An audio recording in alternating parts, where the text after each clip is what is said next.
Ray, a John Maxwell certified leadership coach. Welcome to Life, Love, and Leadership, where we discuss everything pertaining to life, love, and leadership.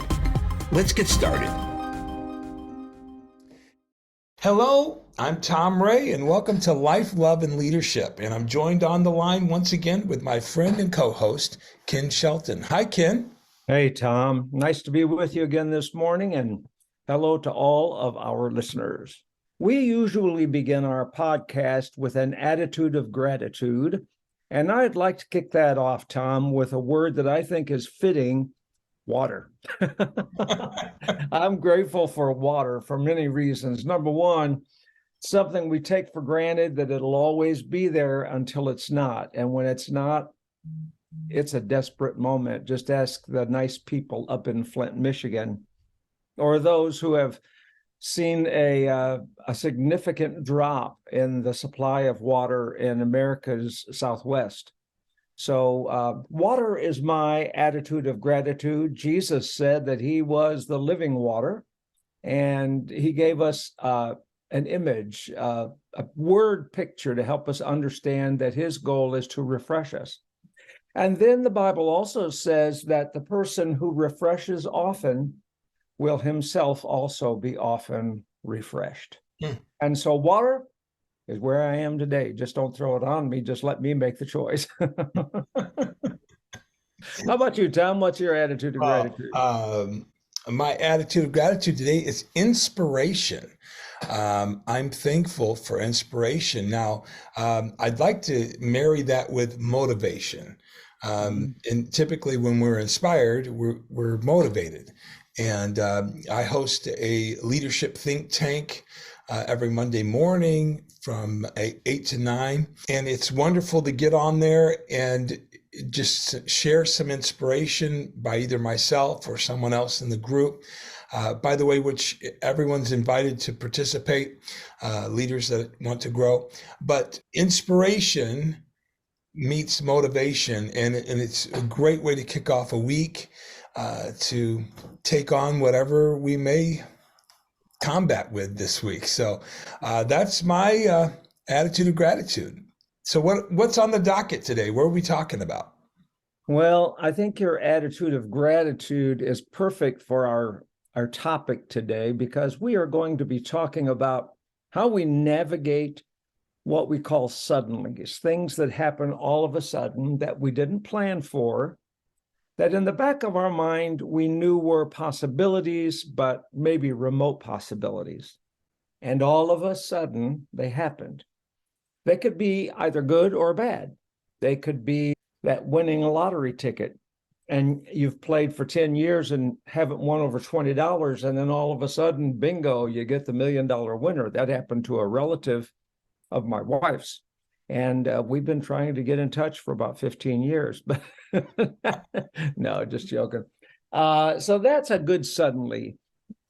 Suddenly could be a friend that you'd lost contact with that makes the effort to come back home and renew the relationship. But then there are also suddenlies that are really hard suddenlies. You know, you get a message that there's an illness or an unexpected bill or financial obligation, and you don't have the resources, and so you're going to have to find a way to make that work.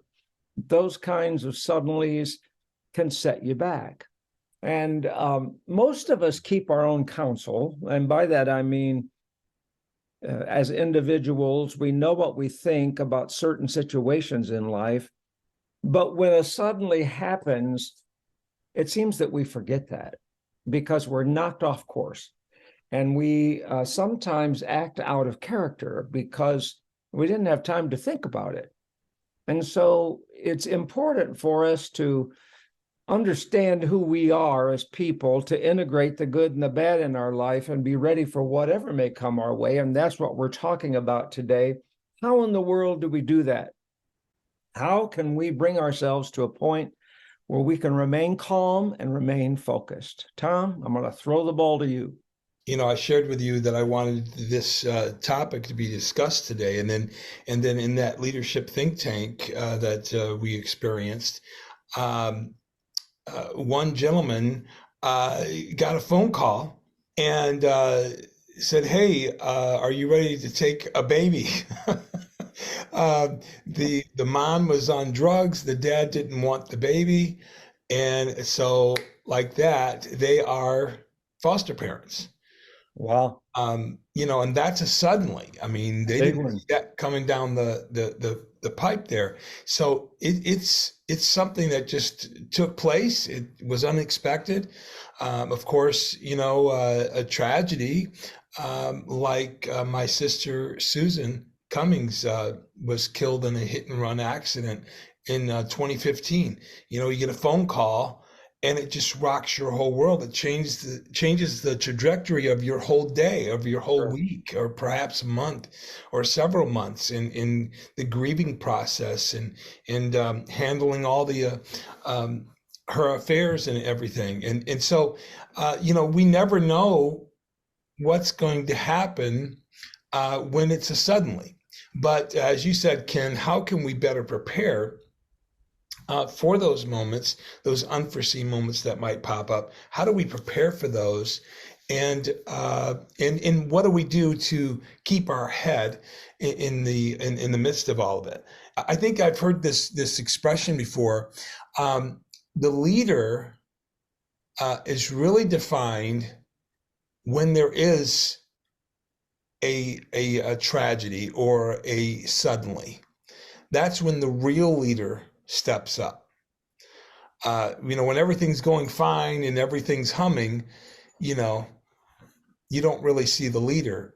But when something, happens, then the leader steps up. And I just have this powerful memory of President Bush when after 9/11, and he stood up on the rubble of Ground Zero, and he got on the megaphone and just said, "I hear you. We hear you."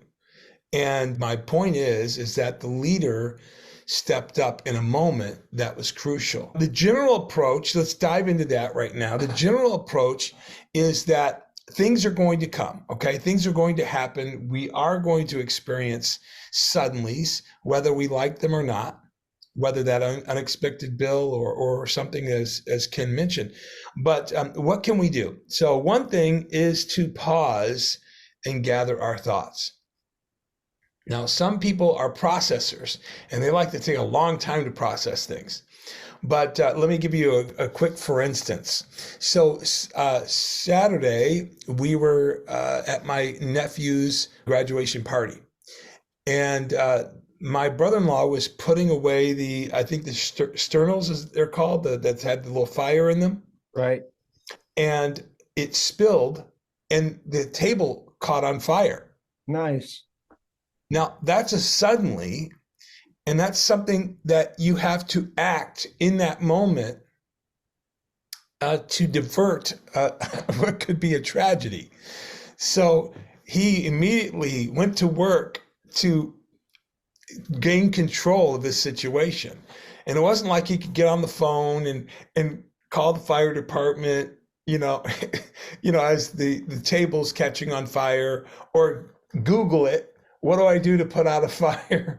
That wasn't the time. The time was now. I had to act now. And thankfully, he was able to get it all under control really quick. But pause and gather your thoughts when you can.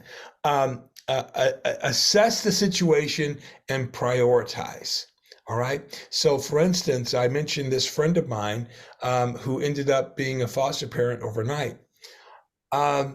Sometimes we're figuring this thing out as we go. And so there's not a lot of time to process beforehand because we're in the moment. But what do? And we take each moment as it comes. What about you, Ken? Well, as you're talking, the first thing that comes to my mind, and I'll deal with a direct answer in a moment, but suddenlies can happen to anyone. But they most often happen to leaders. And the reason they most often happen to leaders is because of the basic rules of conflict management. And I'll draw that connection if I can just put it together. I didn't plan to say this, but one of the reasons that conflict happens, and I know we're not talking about conflict, but I'm going to take that strategy of how it happens and extrapolate it over to where we are. Conflict happens most often when you have more contact with more people. You have a greater opportunity for conflict just because of the sheer logic of the situation.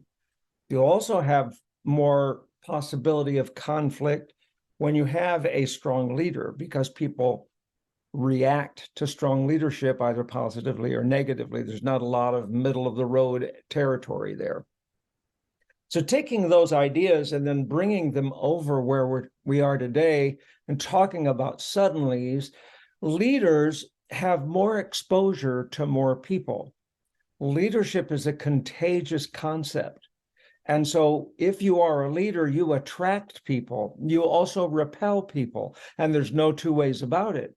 Even Jesus said that it's impossible that offenses do not come, but you're going to be happier if you don't play into it. So for us as leaders, just because we're leaders, we're going to find more suddenlies because we have people who look to us. We have people who depend on us. We have people who love us, and we have people that don't like us very much. And there's not a lot you can do about that except just be consistent and prepare yourself for those suddenlies. You mentioned George Bush, and just as you were mentioning him, I was thinking about the fact that COVID, the pandemic, was a suddenly, but it didn't have to be, because after 9/11, George Bush became preoccupied with the possibility of a pandemic or of some sudden situation that could come on the country. And he spent all 8 years of his tenure as a president preparing and modifying and improving the nation's strategy for dealing with a sudden calamity. And then when he was done, it was treasured. It was like, this is a sacred instrument. And so for the next administration, it was a Democratic administration, but George Bush was a Republican. The Democratic administration, Barack Obama said, that's pretty smart. I think we're going to keep that on the desk and add to it as we need to. But then as time went on, because it suddenly didn't happen, it just got pushed away and pushed away to the point that nobody knew where it was. And a suddenly took place. Mm-hmm. And now we're in a pickle.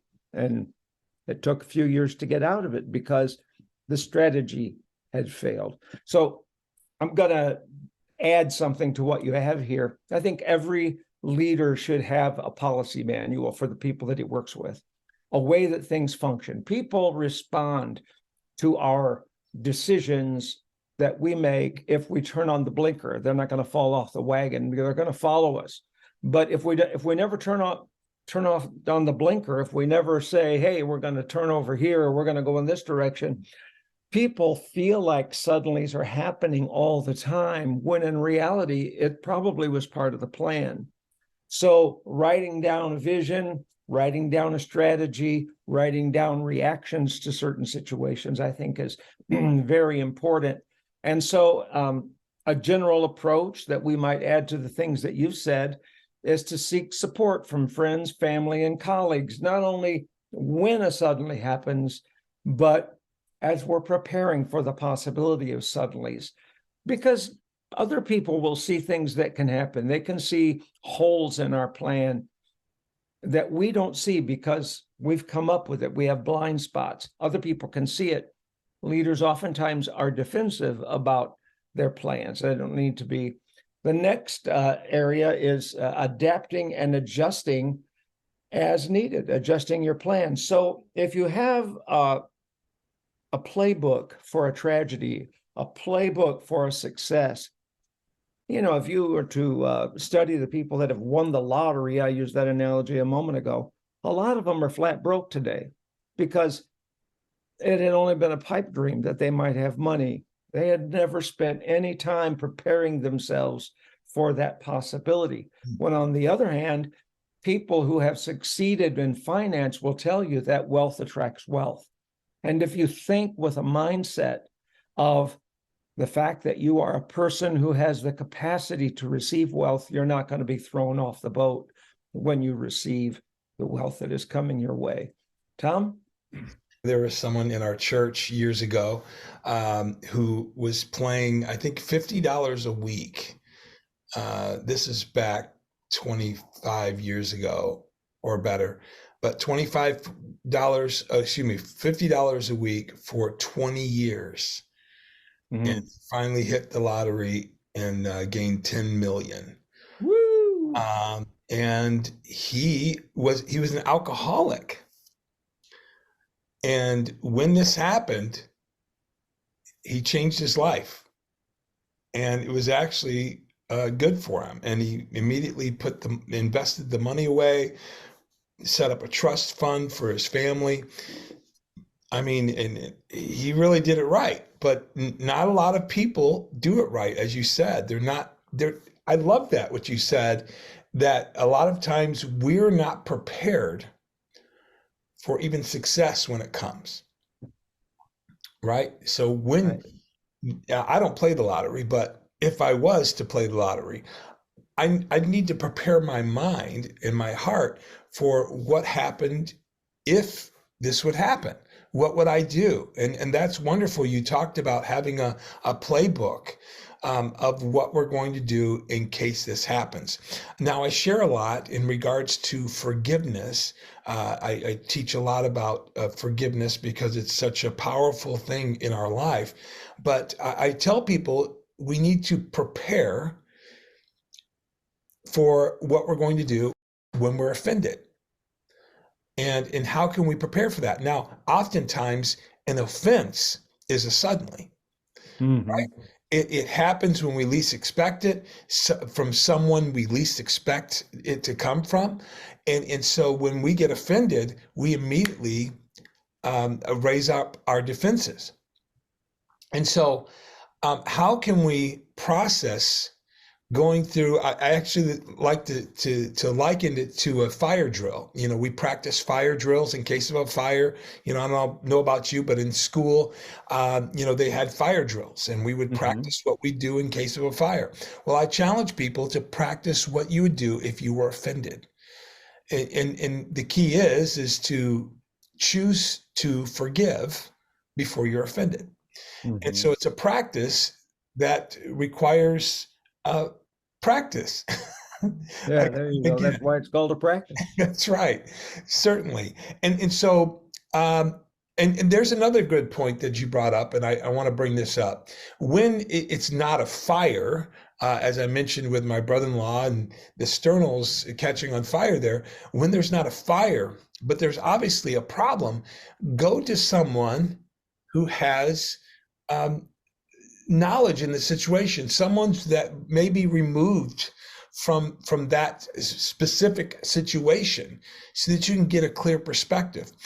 My former boss used to always say, you can't see the forest for the trees, meaning that all we see is what's right in front of us, and we don't see the bigger picture or see any way around that object that we're staring at. And so when there's a suddenly, all we can do is stare at that thing, stare at that fire that's taking place, and we don't have any perspective outside of that too often, unless we have a playbook or something of that nature. But to tap into someone who is wise, and someone who can have or give us counsel on what to do and help us to see that particular suddenly from a different perspective.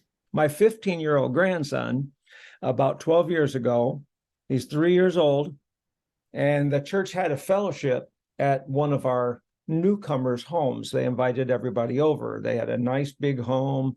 They both had great jobs, and they had a lovely home. It was great. They had a lower floor family room and recreation area, and it was enjoyable. And my grandson, Carter, who is, like I say, 15 now, so he was about 3 years old, was downstairs, and he noticed that there were curtains that were getting caught in a candle. He's 3 years old. Now, Carter, granted, is a little unusual in that he's smarter than the rest of our family put together. Okay, he's just really a bright kid. And he saw that, and it was just starting to happen and burn up the wall, and everybody was playing games and nobody noticed it. And Carter went over to the host and he just tugged on the shirt tail of Mr. Dave, and he said, "Mr. Dave, Mr. Dave, Mr. Dave, Mr. Dave." And Dave looked at him and he said, "What is it, Carter?" He said, "Your basement is about to be on fire. I don't think curtains are supposed to fall in the candles." He was 3. And they went down, and those curtains had caught and they were starting to burn up the wall. And they were able to put that out immediately. Everybody was like, "Oh my goodness, oh my goodness." Carter was 3. He walked up to his dad and mom and he said, "Mom, Dad, I don't think this is a safe place for our family."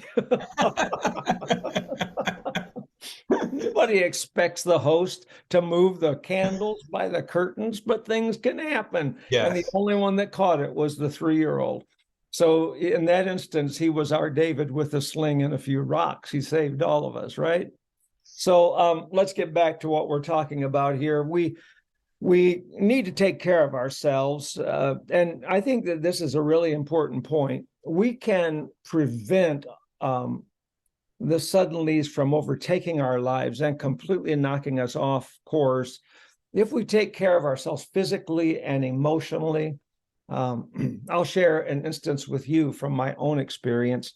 About 3 years ago, it was November, I was not feeling very well. I'd lost 13 or 14 pounds in a matter of a week.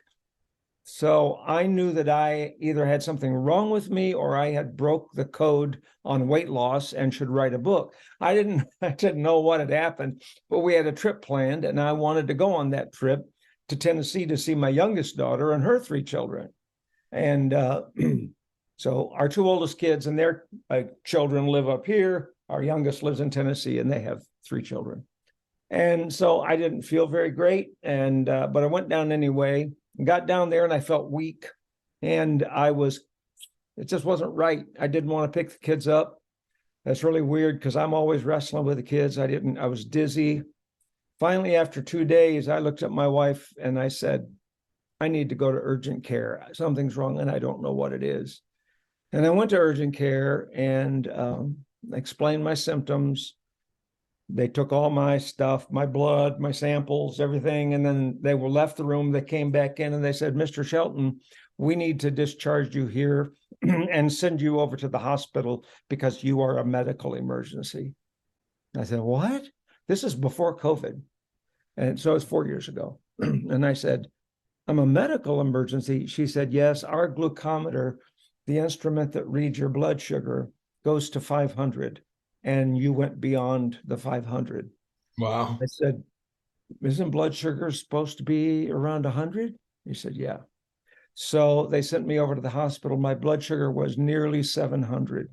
Wow. And I was in a very bad situation. They put me in an ICU, and they took 3 or 4 days to get my blood sugar down to the 300s. And they sent me home. Up to that point, I had never had a blood sugar problem, never in all my life. So here I am all of a sudden at 66 and my blood sugar's out of control. I thought that it's type 2 diabetes. What is it? It was type 1, which everybody thinks happens to kids. Type 1 diabetes. And here's why it happened. All of a sudden, my pancreas quit working. No tumor, no cancer, no other problems. It just said, "I'm done, I'm out." It zipped up and went home, and it wasn't producing insulin. So last night, my wife Kitty and I were playing cornhole. And, we're tossing the little bags, the bean bags, and, it's just a lot of fun. And about halfway through the game, I was having a hard time keeping score, which is something that, calculating numbers in my head is very easy for me. So what's going on? So we keep doing that. In a few minutes, I said, "I need to go in and check my sugar." My blood sugar was down to 53, which was so low that I was so dizzy. My heart was racing. It took an hour for me to stabilize my blood sugar, and actually come back to my senses. I say that because we have abiding with us right now in our current situation the potential for things that currently exist to go haywire. I heard years ago somebody say, present in every enterprise are the seeds of its own destruction. So for each of us, we have the possibility, but we get so excited about a thing, about a positive thing, that we block out the negative possibility. I had a friend that used to remodel old cars, and he had an old Imperial that he loved, and he had problems with it losing oil, and he tried everything he could. So he wound up just putting black duct tape over the oil light so it wouldn't bother him. We do that a lot. We just don't want to hear it. I don't want to hear it. How many times have you said that? Don't tell me. I don't want to hear it. I've got this plan. I think I can get over it, when you probably can't. So we need to listen to that. So taking care of ourselves, knowing what the possibilities are, those are all great things. So besides the practical perspectives, we have some faith perspectives. Jump in, Tom. Yeah, well, because of time, we won't be able to finish this all up. But Tom, that happens every time you invite me on the show. Yes, I'll say this, that both Scripture and life experiences tell us that there's nothing new under the sun, meaning that, and this is the other one, history will repeat itself. And so we've got to, if you take anything away from today's discussion, take this away, that it's time to prepare, right? It's time to prepare. Life insurance, it's time to prepare. Don't put off life insurance. Oh, I'm only 35 years old. I don't have to worry about that for another 20 years. No, you needed to do it when you were 20. Okay? You need to prepare now, okay? So if there's things you've been putting off, prepare now, because when this suddenly happens, there's not a lot of time to prepare. Well, we've got just a few more minutes, and I wanted to just connect with you, Ken. You just celebrated a birthday, and why don't you bring us up to speed really quick on what's going on? I know it's a real shock to everybody, but I'm 70 years old. I know, hold your applause. I know I only look 40. So yeah, I had a 70th birthday, and I'm excited to be writing for Patheos.com. It's one of the leading, one of the top 10 religion sites on Google, on the internet. And I say Google because they rank them. And so I'm glad to be doing that. It's called The Gathering Place. So if you just type in Ken Shelton, The Gathering Place, my homepage will pop up, and you can follow me, and please subscribe, and you can get my newsletters and be a favored supporter, and we appreciate that. And then also, if you go to KenSheltonMusic.com, you can find my album that I released last September, Legacy Songs for My Family. 13 songs I wrote for my wife, my daughters, and my 10 grandchildren, and it's doing well, and I'm having a lot of fun with it. So those are the two things that are going on in my world. How about you, Tom? A lot of things going on, between ministry and real estate. And talking about real estate, I've got an offer as I said to Ken this morning, I got an offer in the frying pan right now. Let's just hope it doesn't burn. So I'm hoping that it comes out peachy. But if you are interested in buying or selling real estate, give me a call. And then for, anything with speaking, motivational speaking, or coming in to minister, both Ken and I are available to do that. Sure. And sing. So you can contact us you can contact me at TomReaRealtor at gmail.com or 586-275-7732. And we'd be happy to connect with you and help you any way that we can in your journey. And we'd like to hear about your suddenlies, right? And anything that you're challenged with, we'd like to hear about that today, and as well as your attitude of gratitude. Nothing changes your perspective in life like having an attitude of gratitude.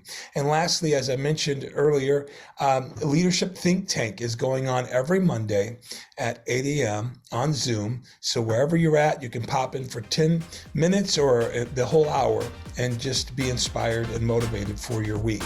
So with that wraps up this edition of Life, Love, and Leadership. Thank you all for joining us today.